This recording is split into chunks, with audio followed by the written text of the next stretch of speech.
Fiesta, isa sa pinakamasayang kultura na meron tayong Pilipino. Di na rin yan nakapagtataka kasi napakasaya ng piyesta, kaya nga piyesta di joke lang kasi totoo naman kaya happy piyesta. Simulan natin sa una. Naalala ko pa noon nung bata pa ako pumunta kami sa bahay ng kapatid ni mama na si Tita Maricel at dun kami nakipiesta dahil madaming handa daw dun. Huy, handa talaga yung habol hindi joke lang.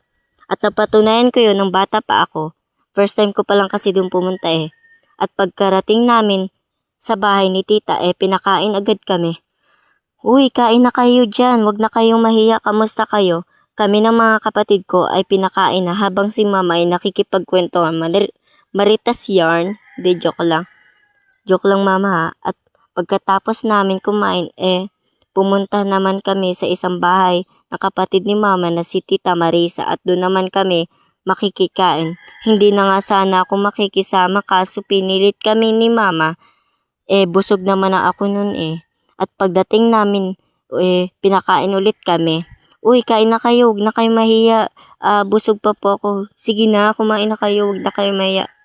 Ang kinuha ko na lang nun spaghetti dahil busog naman ako nun At pagkatapos namin kumain, nagpaalam na din kami umuwi. Kaya dito na nagtatapos ang experience ko. Huwag kalimutan mag-like, comment, share, and subscribe.